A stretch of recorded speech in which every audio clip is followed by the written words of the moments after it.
pajak, kembali lagi bersama Dejavu On Air episode 2. Kita baru saja memperingati Hari Ibu, maka dari itu di sebelah kiri dan kanan saya sudah hadir narasumber ibu-ibu yang luar biasa dan juga inspiratif. Mulai dari sebelah kanan saya ada Ibu Sri Sutiti Ningsih, Kepala KPP Pratama Jakarta, Menteng 3, yang biasa dipanggil Bu Titi. Selamat pagi Ibu Titi. Pagi sayang. Selamat datang di Dejavu On Air. Apa kabar Ibu? Terima kasih. Alhamdulillah sehat. Sehat. Semoga sehat selalu ya Bu ya. Itu yang penting. Amin. Nah di sebelah kiri saya ada Ibu Siska Mirela Juniati, Kepala KPP Pratama Jakarta Tanah Abang 2, yang biasa disebut Bu Siska. Selamat pagi Ibu Siska. Pagi Mbak Ica. Ya, selamat datang di Dejavu On Air. Ibu Siska apa kabar? Baik, alhamdulillah. Alhamdulillah, semoga sehat selalu dan juga semangat ya. Oke ibu-ibu. Semangat dong. Ya, ibu-ibu udah sarapan belum ya pagi-pagi ini nih? Alhamdulillah udah. Alhamdulillah Kan sudah. aku undang ke sini jadi sarapan dulu. Mantap. Luar biasa.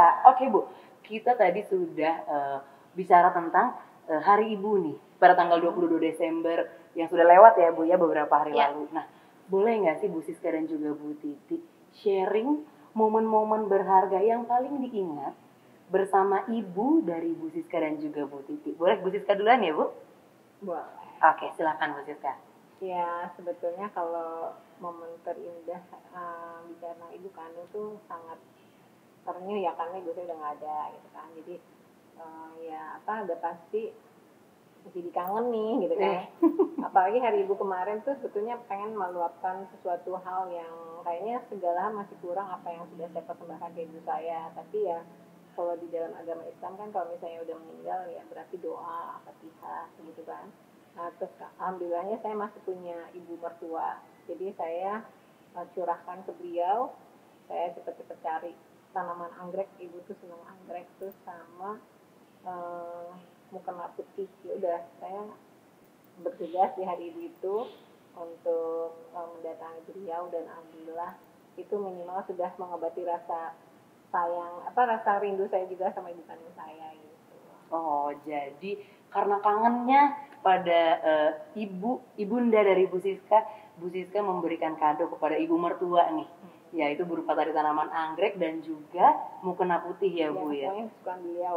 Dan kebetulan ibu saya juga senang anggrek gitu. Wow, luar biasa. Jadi Sungguh benar-benar spesial. itu sebagai rasa sayang saya kepada ibu saya, karena ibu saya pastinya kan semua ibu-ibu benar-benar pengorbanannya luar biasa dan nggak mungkin kita tuh membalasnya gitu.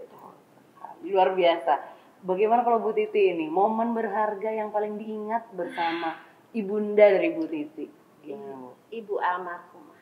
Ibu almarhumah. Baik ibu kandung saya dan ibu mertua sudah tiada.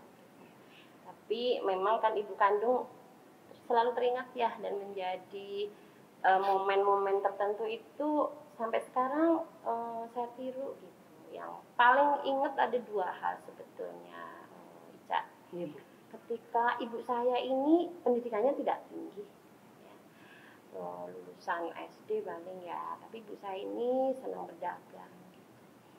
Nah, dan ibu saya ini berdagangnya keluar kota nih, Ica. Jadi 3 hari keluar kota, pulang jam 2 malam gitu, 3 hari sekali. Ketika pulang dari berdagang, ibu saya itu selalu membawa beras yang terbuat dari singkong, karena memang ibu saya berdagangnya di daerah Gunung Kidul gitu ya, dan bawa dagangannya dari Jogja, saya kan dari Jogja ya.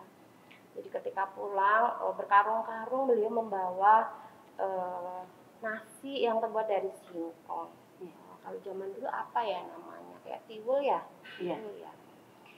Nah, pagi-pagi jam 5 pagi buta gitu, ketika ibu saya kan kalau bangun jam 3 gitu ya, jam 4 gitu, pagi gitu udah bangun. Di depan pintu saya itu, mohon maaf ini tidak berniat riak ya. Jadi tetangga saya tuh banyak yang mengantri di depan pintu rumah saya waktu itu gitu ya, karena kan di kampung ya, di desa Bantul, saya kelahiran Bantul. Jadi banyak yang sudah membawa tempat ya, namanya tenggok ya, kecil-kecil gitu, kayak panci tapi terbuat dari bambu, dan ibu saya mengajak saya untuk mengisi tempat itu. itu yang berupa nasi singkong itu untuk dibagikan kepada tetangga-tetangga saya yang memang membutuhkan. Itu yang sampai sekarang selalu saya ingat, sehingga ibu saya memang memberikan edukasi bahwa berbagilah kepada orang yang membutuhkan semampu kita itu di sekeliling kita. Jadi sehingga itu saya turunkan ke anak-anak saya. Jadi nomor satu adalah berbagi. Kalau di agama kita adalah sedekah ya. Kalau itu nomor satu saya pentingkan selain hubungan dengan Tuhan tentu saja. Dan yang kedua adalah yang sekarang masih membekas. Saya itu kan dari zaman kecil senang olahraga. Ya. Jadi saya itu sering diambil nih kalau di tingkat desa kan kecamatan gitu, dari badminton ya, kasti gitu ya, lempar lebih, saya selalu diambil tuh dari zaman SD tuh saya selalu ditandingkan gitu. Atau mungkin pas saya ujian, jadi ibu saya tuh bangun pagi-pagi sudah menyediakan susu dan telur setengah matang. Nah, itu jadi melek mata, pokoknya kamu harus minum ini sama makan ini biar menang. Nah itu yang selalu saya ingat ketika bahwa tidak semudah itu saya menjadi seorang ibu seperti ibu saya gitu. Dan kemudian hari mungkin insya Allah tinggalan dari ibu saya ini akan saya tiru untuk berbuat kebaikan kepada orang lain dan khususnya kepada anak saya. Wow, luar biasa. Dari dua ibunda dari baper nih.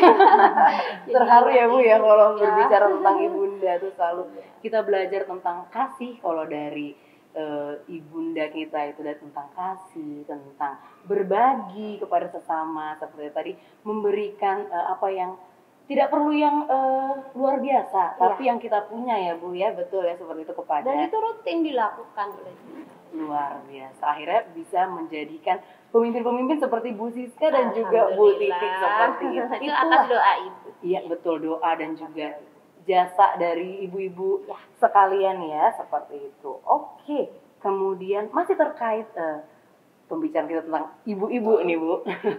Kita memiliki program pengarus utamaan gender di Kementerian Keuangan di instansi kita yang tercinta ini. Bagaimana sih pendapat Bu Titi dan juga Bu Siska terkait penerapan pengarus utamaan gender tersebut? Dari Bu Titi dulu ya, boleh ya? Oke Bu. Ya, jadi pengarus utamaan gender khususnya di Kementerian Keuangan ya, itu kan udah dari tahun 2013 sebetulnya ya. Kalau di kita kan terakhir berapa tahun yang lalu gitu ya, bahwa pengarus utamaan gender itu bukan sekedar gender ya, tetapi memang kebijakan yang memang berlaku dan harus dilakukan gitu ya, baik itu oleh pria dan wanita gitu. Jadi kebijakan itu termasuk anggaran juga, makanya di kantor-kantor kita ya, di kantor Direktorat Jenderal Pajak itu merespon kebijakan itu, misalnya menyediakan toilet yang untuk disabel gitu kan, terus ruang laktasi dan lain sebagainya. Nah dengan adanya kebijakan itu kami nih, kita nih sebagai perempuan wanita gitu, kalau zaman dulu ya kan saya perempuan gitu ya, saya kan nggak bisa visit jauh misalnya, kalau teman-teman AR misalnya Mas. Nah itu tidak ada perbedaan di situ karena memang kebijakannya sudah disamakan gitu. Jadi kita akan saya selalu memberikan kepada teman-teman terutama yang wanita, kita kan ada grup ladies nih di kantor ya sama Bu Siska gitu ya, selalu saya ingatkan gitu, jangan gender itu dijadikan alasan untuk kita bekerja kelihatan lemah atau melemahkan diri gitu, karena penghasilan kita sama loh gitu ya dengan para pria. Jadi jangan kalah dalam berkinerja, jangan ada alasan karena kita sebagai wanita itu ya Bu Siska. Coba kalau Bu Siska gimana? Kalau Bu Siska gimana nih? Saya setuju banget dengan Bu Titi, yaitu secara garis besar pengarus utamaan gender laki dan perempuan seperti itu. Kalau saya sekarang pendapat yang kecilnya ya, bagian kecilnya tentang laktasi. Jadi laktasi itu sebetulnya kan tidak hanya mensupport ibu-ibunya saja, tapi benar-benar mensupport SDM Indonesia yang unggul, karena dengan menyediakan ruang laktasi, ibu-ibu bisa dengan leluasa untuk menabung asinya ya, untuk anaknya di rumah. Dan itu saya sangat setuju karena saya kebetulan punya 3 anak. Nah itu semuanya ASI eksklusif. Jadi cuman yang pertama aja umur 8 bulan saya keburu hamil lagi, jadi berhenti itu ASInya sampai 8 bulan itu ya. Anak kedua, ketiga itu alhamdulillah saya ASI eksklusif sampai 2 tahun.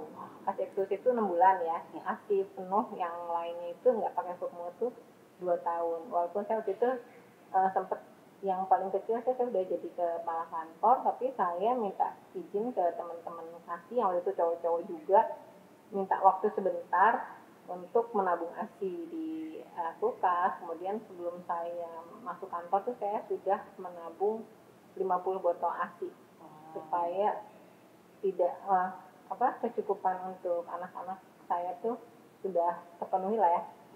Nah itu kan berarti saya sangat mensupport juga kepada bapak-bapak pimpinan yang mempersilahkan stafnya yang karyawati untuk boleh gitu 15 menit atau 10 menit aja untuk ke ruang transaksi seperti itu. Jadi setuju banget dengan pengaruh samaan gender itu karena untuk membuat SDM Indonesia ya yang jadi unggul ya. Dan juga tadi disabilitas juga ya. Kalau sekarang kan kemarin juga luar biasa tuh kayak Bu di kantor pusat kan sudah ada yang acara Bu Inge itu loh. Oh iya. Nah itu kan benar-benar yang menunjukkan bahwa kita itu sangat mensupport. Betul sekali, luar biasa. Pendapat dari Bu Siska dan Bu Titi semuanya luar biasa. Jadi di mana kita sudah difasilitasi oleh pengaruh utama gender itu ya, seperti tadi sudah di-mention bahwa ada ruang laktasi, ada parkir khusus wanita biasanya juga ada ya Bu ya, ada parkir khusus difabel atau fasilitas untuk difabel. Itu juga diiringi dengan tanggung jawab seperti yang tadi juga sudah disampaikan oleh Bu Titi, ada tanggung jawab tersendiri. Jadi jangan mau kalah nih kita, wanita atau ibu-ibu kalah dalam hal bekerja dengan laki-laki karena sudah disupport sedemikian rupa tadi seperti yang sudah disampaikan oleh Bu Siska. Seperti itu kawan pajak. Luar biasa sekali nih tentang pengaruh utama gender ini, kita sangat setuju ya Bu ya. Tapi jangan menjadi alasan seperti itu. Harus tetap semangat bekerja seperti itu. Nah, ngomong-ngomong tentang semangat bekerja nih Bu Titi dan juga Bu Siska, saya mau ucapkan selamat dulu atas pencapaian KPP Pratama Jakarta Menteng 3 dan juga KPP Pratama Jakarta Tanah Abang 2 atas penerimaan pajak 100%. Luar biasa. Saya beri tepuk tangan penghargaan sendirinya kepada Bu Siska dan juga Bu Titi yang menjadi penggerak ya mungkin ya Bu ya, motor penggerak dari para pegawai di KPP. Nah, sebagai motor penggerak ini Bu, model kepemimpinan apa sih yang diterapkan oleh Bu Siska dan juga Bu Titi sehingga KPP-nya bisa mencapai target 100%, bahkan lebih ya mungkin ya. Juara 1 Bu Titi dulu. Juara 1. Jadi lomba nih ya, duluan-duluanan ya Bu. Tapi akhirnya baru juga sekarang udah 100 lebih juga. Nah boleh deh ya, Bu Titi ini sebagai juara 1 ya tadi yang sebutannya. Bangga sekali nih. Boleh nih Bu Titi. Model kepemimpinan apa sih yang diterapkan di KPP sehingga mencapai prestasi yang luar biasa? Di kantor saya dan mungkin di kantor Bu Siska juga ya, bahwa anak-anak kita itu minimal 70% itu adalah milenial, bahkan sampai gen yang Z ya, yang anak muda nih gitu kan. Nah karena anak-anak muda jadi saya menyesuaikan diri gitu ya. Ya kalau disebut sekarang namanya, saya lebih suka kepemimpinan yang transformasional. Yaitu transformasional adalah yang pertama adalah komitmen.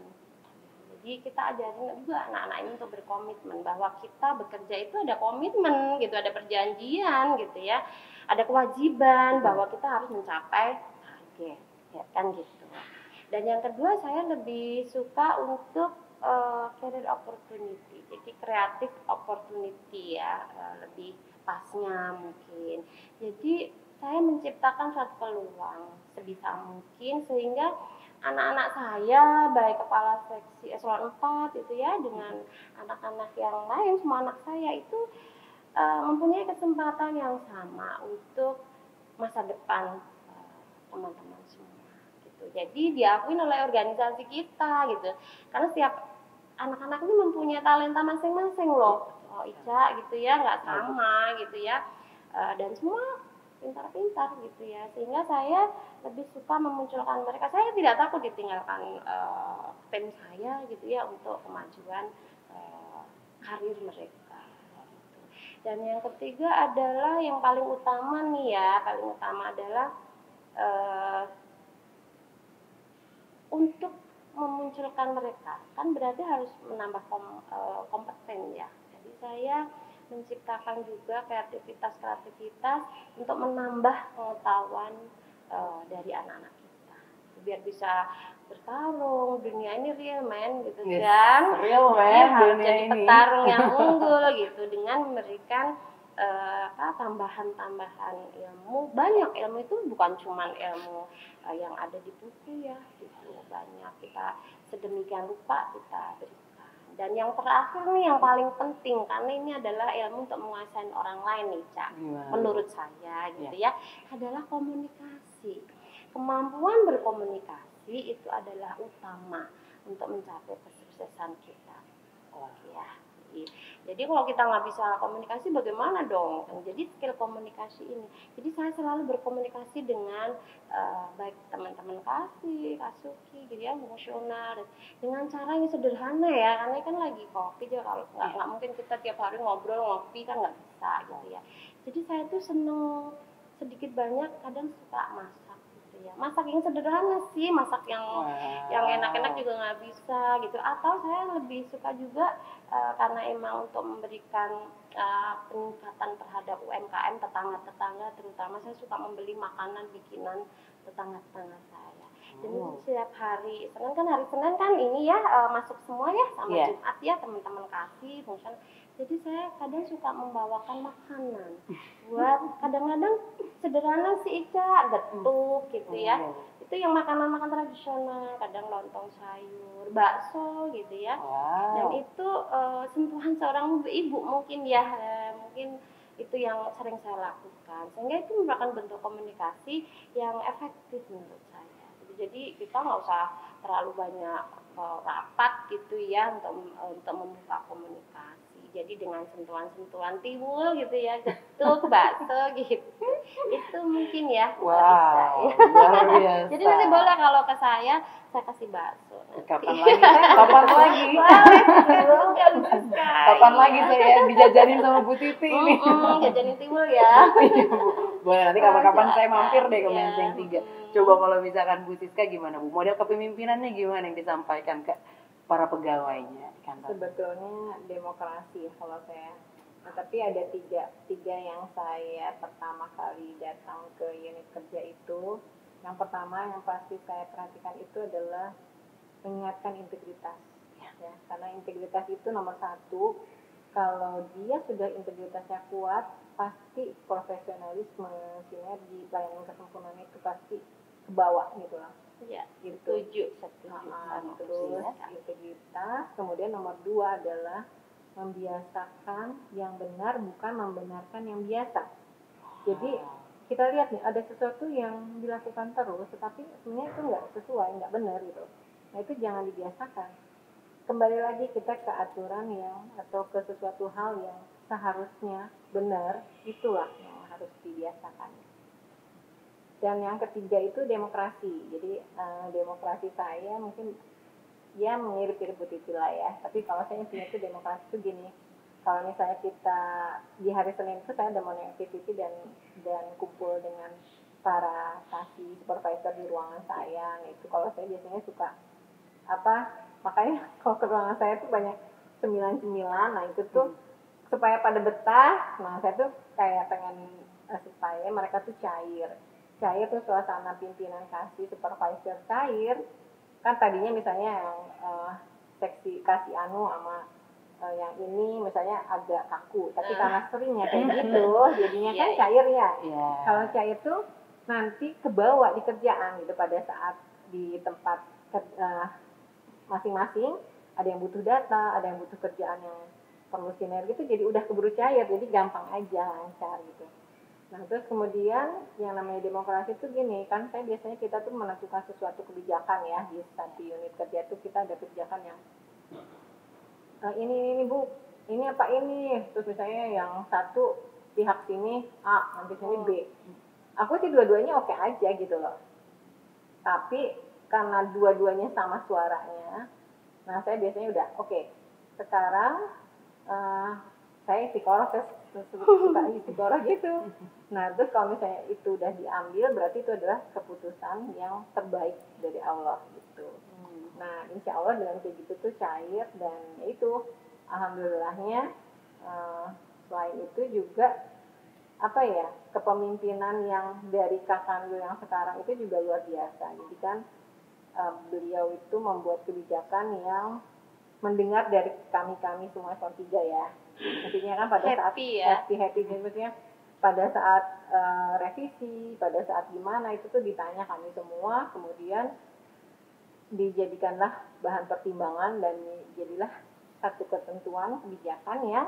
Ternyata kebijakannya itu luar biasa membuat yang bahagia itu banyak banget. Contohnya adalah Semua kita happy. kan 16 KPP tuh 14 KPP-nya dengan kebijakan yang Kak Kando ambil dan pimpinan Kando ambil itu semuanya sudah 100% luar biasa kan. Yang madianya yang luar biasa pun itu sudah memenuhi komitmennya gitu loh. Capai Nah komitmen. itulah hasil yang kami rasakan membuat kami nyaman bekerja juga di unit kerja masing-masing. Iya. Dan Emang kuncinya sehingga ini sukses dan bahagia happy ya. Happy. Bahagia, sehat, ada olahraganya juga gitu. Dan tentunya kalau pemimpinnya ibu-ibu pasti ada makanan ya, Bu ya. Itu nomor satu. Kadang-kadang kita lihat juga Ciri khasnya lah, Bu. diet-dietnya. Kalau nggak usah diet gitu ya. Ciri khasnya. Iya betul. Kalau ada happy. pemimpin ibu-ibu itu biasanya ciri khasnya itu pasti tersedia makanan. Iya, terurus ya makanannya ya. Terus benar. Padahal sebetulnya kita yang doyan ya. Mungkin Bu Titi loh. Boleh nih, langsung ajang Iya. silaturahmi dari Dejavu on air kita Kita nih, memang Bu. sering ketemu Kami kadang-kadang kan ada. punya grup Sri Kandi Dejavu. Iya. Wah. Ada jadwalnya kita Iya, makan-makan. yang berlima ya. Oh iya betul. Kita namanya Sri Kandi Dejavu. Sri Kandi Dejavu, benar kawan pajak. Inilah ibu-ibu ini. Sri Kandi Dejavu. Sri Kandi itu seperti pahlawan ya, Bu? Sri Kandi. Semoga lah kita bisa ya Seperti Sri Kandi. seperti Jadi Sri Kandi. gercep ya kalau Gercep anak ya. sekarang itu namanya gercep Sri Kandi. membawa Itu kan semangat ya. Iya, Betul. membidik target dengan dengan panahnya itu Dengan jitu. gitu. Sesuai target, makanya bisa 100% nih kawan pajak. Alhamdulillah. Alhamdulillah. Luar biasa berarti tadi dari model kepemimpinan masing-masing di KPP juga diaminkan oleh model kepemimpinan kepala kantor Iya, kita ya, Bu ya. Disupport sama. Sangat-sangat disupport sehingga tadi yang mungkin disampaikan oleh Bu Siska tadi, demokrasi itulah yang penting selain dari juga kompetensi dirinya. Jadi masing-masing pegawai harus punya kompetensi yang baik hingga bisa bekerja sama dalam tim, komunikasinya dibangun. Demokrasi itu yang harus didengarkan oleh pimpinan maupun bawahan, itu semua pendapatnya sama ya, Bu ya. Sama harganya gitu. Asalkan itu yang terbaik buat instansi kita. Nah, tadi Bu Siska udah nyentil dikit nih tentang integritas, Bu, tadi. Wah, udah kesentil nih integritas. Tadi bahkan sudah disampaikan lengkap nilai-nilai Kementerian Keuangan. Nah, jadi Bu Siska pernah menjabat di Direktorat Hitsda ya, Bu ya. Mungkin berapa lama waktu itu Bu Siska menjabat di situ. Nah, apa sih cara Bu Siska atau bagaimana cara Bu Siska untuk mengimplementasikan nilai-nilai Kementerian Keuangan dan juga kode etik Direktorat Jenderal Pajak yang terutamanya adalah integritas kepada pegawai-pegawai di seluruh Indonesia ya, di instansi kita ini. Gimana nih cara Bu Siska? Jadi modelnya adalah bersahabat dengan pegawai. Jadi saya nggak model yang nakutin, nggak mau gitu ya. Yang pengennya itu bersahabat tapi untuk meningkatkan integritas. Dan bahkan alhamdulillahnya dengan model saya ini, Itjen pun pimpinan sudah setuju pastinya ya. Terus kemudian Itjen pun mensupport sehingga boleh dilihat ya sekarang Itjen kalau misalnya memberikan penguatan kepada kita para pegawai digital selalu bilang bahwa Itjen itu adalah partner di CP, ya kan? Jadi bukan lagi kayak dulu tuh apa sih memeriksa dan gimana gitu kan? Memeriksa masih lah ya, tapi maksudnya dengan sejajar gitu loh, partner. Lebih ke partner ya. Jadi seperti itu. Jadi alhamdulillahnya banyak yang menyetujui sih dan semoga jadi mensupport. Nah kalau untuk integritas tentunya itu saya karena pernah bertugas di satu unit tertentu yang lumayan ya, saya harus menegakkan integritas di situ karena situasinya tuh tidak kondusif. Jadi masih menerima sesuatu teman-teman di lingkungan itu. Tapi kemudian saya di setiap sosialisasi itu menyampaikan kepada para wajib pajak, kepada stakeholder, tolong bantu kami untuk bersih, jangan beri apapun kepada kami gitu loh. Nah kemudian ternyata benar pada saat selesai sosialisasi, para wajib pajak itu bilang, Bu, pegawai ibu yang namanya ini masih loh. Nah saya jadi tahu, terus kemudian saya jadi mengingatkan pegawai saya jangan lagi, dan jangan lagi gitu. Akhirnya semuanya tuh terpola sehingga sadar bahwa integritas itu nomor satu dan nggak boleh lagi menerima sesuatu dari wajib pajak.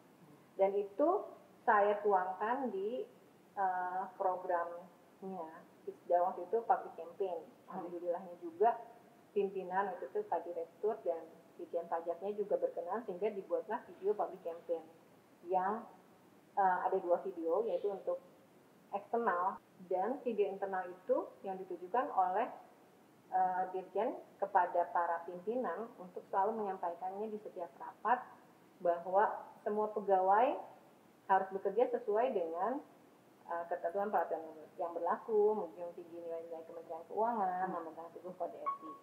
Dan itu juga selalu saya lakukan sehingga di rapat-rapat pembinaan pun itu selalu tertuang di LHR saya. Gitu. Luar biasa. Jadi tadi kalau boleh katarik dari Bu Siska, bersahabat dengan pegawai. Berarti kedekatan hati itulah yang membuat kita, oh memang kita itu harus berintegritas loh. Apalagi kalau misalkan anak milenial ya Bu, sekarang kan baper ya, bawa perasaan. Jadi kalau perasaan kita sudah dekat, jadi nggak takut sama Kisda, tapi ternyata apa yang Bu Siska sampaikan ini sebagai dulu Kasubdit ya Bu ya di Kisda. Ini loh kita tuh seharusnya kita punya integritas seperti ini. Mungkin ada juga pegawai yang secara tidak sengaja seperti itu, mungkin tadi menerima atau bagaimana, mungkin tidak tahu, melalui public campaign-nya juga sudah disampaikan sekarang. Juga diingatkan ke wajib pajak juga bahwa kita pelayanannya semua gratis, jadi tidak perlu disampaikan hadiah atau apa seperti itu. Iya, betul. Tadi yang bisa saya tarik itu mungkin kedekatan hati ya Bu, betul. Ya model penyampaiannya, pengimplementasian integritas itu luar biasa. Salut buat Bu Siska. Nah, masih tentang integritas nih Bu Titi nih. Bagaimana sih Bu Titi? Kalau Bu Titi kan mungkin di KPP ya Bu ya. Selama ini Bu Titi mungkin di KPP nih ininya berjibakunya nih Bu. Mau bagaimana cara Bu Titi memitigasi? Kalau misalkan integritas kita biasanya bicara korupsi nih. Bagaimana cara Bu Titi memitigasi korupsi yang mungkin saja terjadi di KPP seperti itu Bu? Bagaimana Bu? Kalau kita bicara korupsi ya, saya selalu menyampaikan karena saya di kantor itu kan kita ada rapat pembinaan yang sudah kita sistematis ya, tiap bulan ada namanya rapat pembinaan satu gitu. Selalu saya sampaikan kepada teman-teman, kepada anak-anak saya di kantor gitu ya, bahwa yang namanya korupsi itu bukan cuma yang menyangkut masalah uang, itu fraud uang. Korupsi waktu, ya kan, berarti kan harus disiplin ya, apalagi maaf nih, sekarang kan lagi BFH, BFO gitu ya, yang BFH ini kadang tidak menempatkan diri bahwa dia itu bekerja di rumah gitu. Nah itu yang selalu saya ingatkan. Kalau fraud pastilah ya, tadi yang seperti disampaikan sama Bu Siska gitu. Nah bagaimana cara mitigasi saya gitu ya, jadi di kantor, di kami ini mungkin sama juga dengan Bu Siska membentuk namanya tim kepatuhan internal kan ya. Gitu. Jadi tadi yang ada pre-campaign nih gitu ya, atau ada bukan sekedar tapi ini sangat penting ya. Ini sidak. Kalau sidak kan menakutkan ya, apa ya bahasanya Bu Siska ya gitu ya, memantau lah. Ya, memantau tapi tidak diketahuin gitu ya, blind ya, tidak diketahuin oleh teman-teman semua gitu ya. Dan itu timnya sudah berjalan sinergi dan itu sudah dilakukan terus menerus. Dan itu sangat efektif ternyata. Misalnya nih ya, pagi-pagi nih jam 8 ke setengah 9 gitu ya, langsung nih nyalakan kamera Zoom gitu kan, langsung nih kita kirim Zoom-nya untuk khususnya yang di rumah yang WFH gitu ya, contohnya gitu ya. Nah kadang-kadang tuh ya namanya namanya juga anak-anak muda gitu ya. Itu latihan yang memang harus kita terapkan di setiap hari. Dan memang yang namanya korupsi ini kan karena hal yang biasa jadi kebiasaan gitu ya. Sehingga kalau habit itu menjadi baik ya pasti semua akan menjadi baik juga gitu. Dengan hal yang kecil itu tadi gitu. Dan yang kedua kadang-kadang saya suka melihat, maaf nih kan gaya hidup juga mencerminkan juga ya gitu ya. Kita kan kadang-kadang saya suka ngintip ya bahasanya gitu. Medsos dari teman-teman ini. Sehingga tidak langsung bilang sih, oh ini hasil dari mana, karena anak-anak sekarang nih ya, bapak ibu ya, sekarang tuh jago pada bermain investasi ya, pada main saham dan lain sebagainya gitu ya. Jadi kita dari mitigasi itu kita akan tindak lanjuti dengan tim itu gitu. Jadi bukan dari persepsi saya pribadi gitu ya, kita ada tim yang memang kita harus hati-hati dalam mengumpulkan itu. Tapi yang namanya korupsi menyangkut integritas itu setiap detik saya sampaikan bahwa itu memang perilaku sehari-hari atau dalam bekerja di kantor itu harus udah di dalam dada kita tuh gitu ya. Itu sudah menjadi mendarah daging kita bahwa itu memang bagian dari hidup kita gitu. Wow. Gitu Ica. Kalau ibu tadi bahasanya sidak ya, kalau misalkan itu monitoring kali ya. Gitu. Monitoring lah ya, monitoring ya, tapi bahasa jadulnya kan iya, itu ya. monitoring tapi Tapi tiba-tiba kalau, gitu. Betul, tapi kalau teman-teman sekarang ya, anak-anak saya sekarang tuh sudah tidak merasa, sudah gitu ya. Karena memang sudah dilakukan sesuai dengan prosedur gitu ya. Tapi yang mungkin agak Bu Titi ini di rumah juga pakai di monitoring gitu. Karena sejatinya WFH itu kan kepanjangannya work from home. Ada worknya ya Bu ya, bukan rest from home ya Bu ya.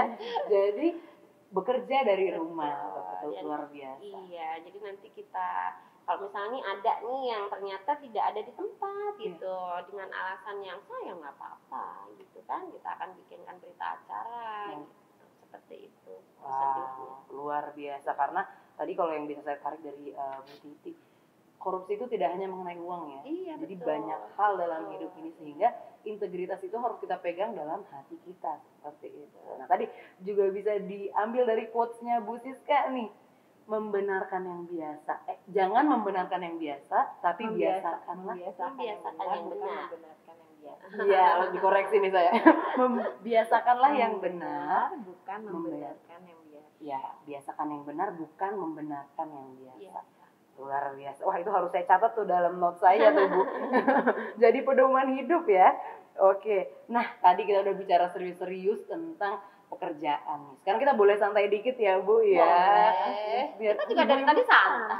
Udah santai dari tadi. Saya yang sedang sendiri ya Bu. Sedang sendiri nih Ica nih. Takut nih bersama ibu-ibu yang luar biasa yang berprestasi ini. Saya jadi anak saya loh. Saya jadi grogi sendiri nih. Oke, nah Ibu Siska dan juga Bu Titi di tengah-tengah kesibukan sehari-hari ya sebagai kepala kantor nih, pasti kan ada apa ya? Nggak pasti sih. Siapa tahu ada yang hobinya bekerja ya Bu ya. Kewajiban kalau itu. Kewajiban, oke. Pasti ada saat-saat di mana Ibu mungkin merasa capek, penat, aduh. Kejar target terus gitu kan, pemikirannya kayak gitu. Tapi nggak dijadiin beban kan ya Bu ya?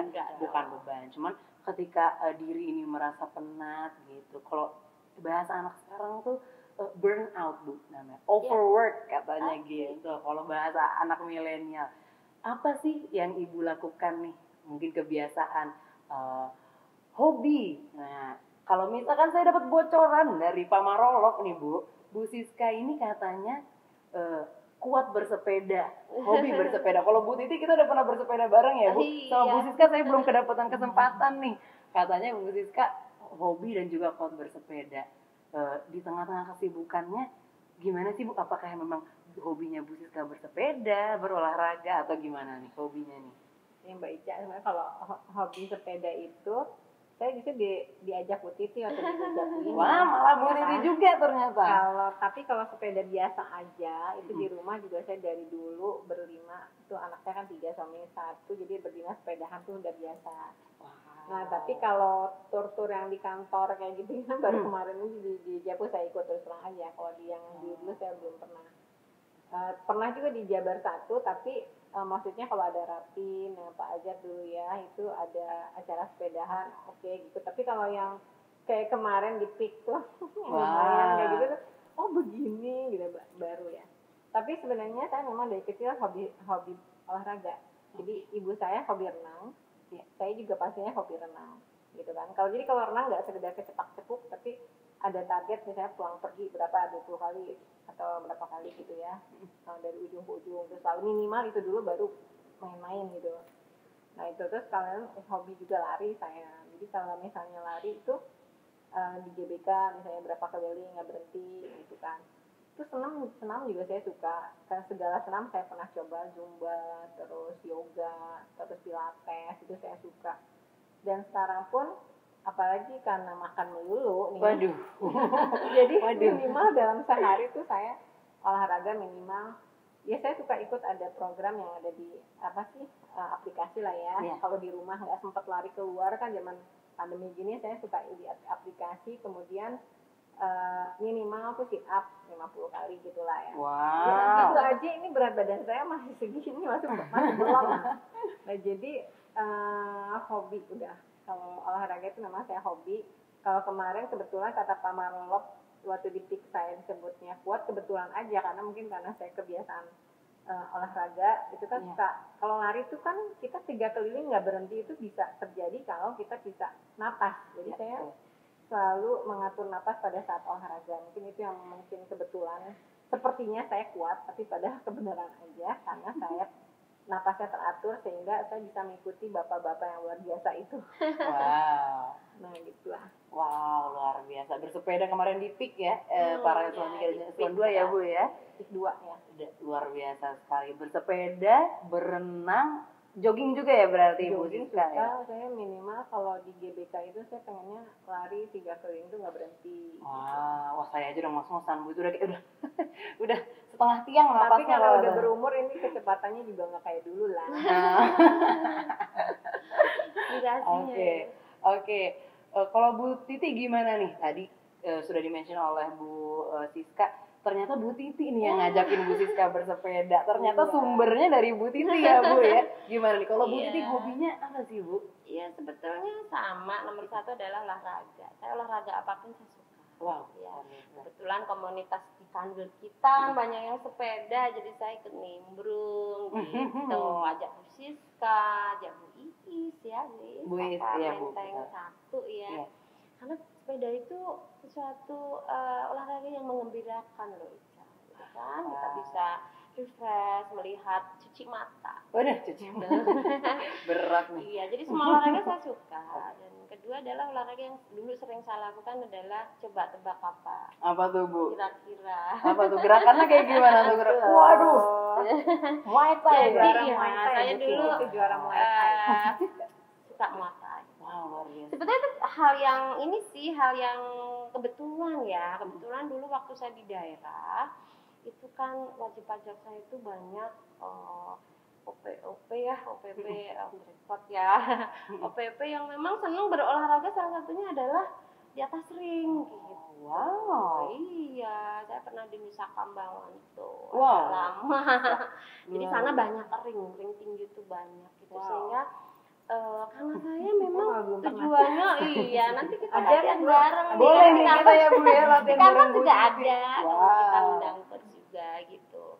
Nah, jadi Muay Thai itu awalnya memang secara kebetulan bahwa stakeholder kita ternyata banyak yang senang pada main Muay Thai. Gitu. Ya, saya terus berpikir, wah sekalian nih saya mau masuk ke komunitas itu untuk sosialisasi. Karena ternyata komunitas itu banyak teman-teman wajib pajak yang ekonominya mapan, pengusaha-pengusaha gitu kan, kelas atas yang memang kelasnya di daerah tuh ya setorannya lumayan besar gitu. Sehingga saya gabunglah ke komunitas itu gitu. Nah jadi berkelanjutan nih akhirnya keterusan sampai di Jakarta pindah masih terus Muay Thai gitu. Dan itu memang ternyata saya nyoba, ternyata umur segini masih kuat kok gitu. Wow. Dan itu emang olahraga kardio ya yang menghabiskan kalori. Dan yang kedua apa nih? Yang membuat kita badan gemuk nih gitu. Apa tuh, Saya Bu, suka kalau udah olahraga? penat gitu ya ngajak Iya. anak saya ayo kuliner dong gitu. Wisata kuliner ya, Bu? Iya, jadi Waduh. saya nomor 2 adalah wisata kuliner gitu. Wah. Sebenarnya nggak terlalu menikmati makanannya sih, suasananya aja. Jadi di situ saya bisa refresh sama kebetulan anak saya yang satu kan ada di sini ya gitu. Nanti dia curhat apa sambil makan nih, mencoba makanan yang baru karena sekarang kan PPKM level 3 kan sudah boleh ya kita Iya, Bu. makan itu sudah membuat bahagia. Wow, luar biasa. Agak refresh lah ya, agak seger gitu ya, Betul. paginya kerja lagi. Yang penting nanti ketika kita mau bekerja lagi itu mindsetnya udah seger lagi, udah hatinya happy ada lagi ya. inovasi gitu. Iya. Termasuk juga ngajak kuliner teman-teman di kantor gitu. Wah, Tadi luar yang saya biasa. kirim karena masih PPKM ya. Iya, wah. Saya kirimin di mejanya tuh tadi tuh getuk gitu ya. Sangat beruntung nih. Bakso. Sangat beruntung jadi Emang pegawai seneng gitu. di Menteng 3 dan juga Tanah Abang 2 nih ya, punya ibu-ibu yang luar biasa. Nama juga mama ya. Wah, sudah luar biasa sekali kita bersama Bu Titi dan juga Bu Siska pada pagi hari ini. Bahasan yang sangat menyentuh hati dari Hari Ibu juga. Kemudian berprestasinya tadi sudah kita bahas. Kemudian ini kita, mohon maaf nih Bu Siska dan juga Bu Titi ini sesuai durasi nih kita. Iya. ada durasi nih kita. Kalau bisa kita ngobrol seharian Nanti boleh. kita lanjutkan. Boleh Sambil makan lanjut. bakso tadi kata Siap, Bu. Oke ya, Bu ya, di belakang ya, Bu. Oke, mungkin untuk penutup saya boleh minta pendapat Bu Titi dan juga Bu Siska nih. Bu Siska sebagai pemegang sertifikat penyuluh anti korupsi dari KPK, apa sih saran kepada pegawai DJP ini mungkin mengenai untuk tetap terus menerapkan integritas atau saran-saran tentang korupsi ini, Bu? Bagaimana, Bu? Iya, kalau pesan saya teman-teman di seluruh Indonesia ya, pegawai daerah pajak, kuatkanlah selalu integritas, karena ya tadi yang di awal saya sudah bilang, kalau sudah berintegritas pastinya profesionalisme, sinergi, pelayanan, kesempurnaan itu mengikut gitu loh. Dan kemudian puaslah, maksudnya bersyukurlah dengan apa yang diterima, insya Allah berkah dan rezeki itu akan selalu melimpah. Jadi beda kalau hasil korupsi itu kan beda ya, maksudnya tuh teman-teman gak usah diceritain, itu udah banyak contoh. Jadi kuatkanlah integritas, itu aja. Siap, luar biasa. Kalau Bu Titi ini, bolehkah kita minta pesan Bu Titi kepada wajib pajak nih, Bu, terkait anti korupsi? Silakan, Bu Titi. Untuk teman-teman wajib pajak ya, satu pesan, jangan pernah menawarkan sesuatu dan menggoyang integritas kita, karena itu akan sia-sia. Luar biasa. Itu akan sia-sia sebenarnya, karena kita punya integritas dalam hati kita. Nah, terakhir nih, Bu, kita punya jargon Kanwil DJP Jakarta Pusat, yaitu Dejapu Hebat. Ya. Nah, hebat Semangat ini, nih jadinya hebat nih. ya nih ya.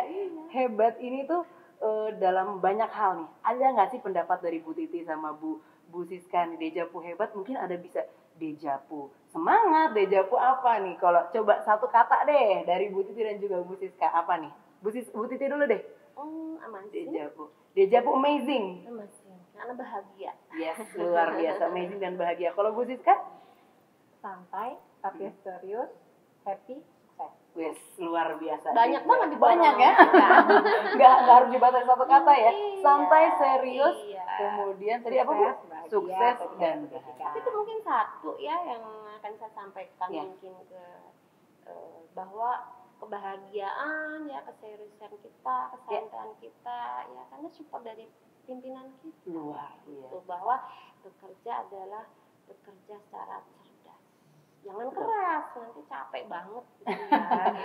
Bekerja cerdas Dengan bahagia. dan bahagia. Jadi semangat ya, Bu ya, setiap hari ya, Bu. Betul. Baik, Bu Siska dan juga Bu Titi, luar biasa sekali. Terima kasih saya ucapkan atas kehadiran Sama-sama. Bu Siska dan juga Bu Titi. Oh, kembali. Bu Siska dan juga Bu Titi.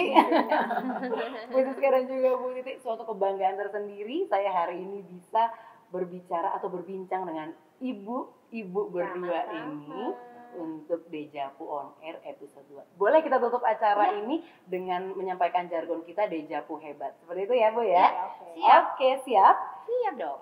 Dejavu hebat!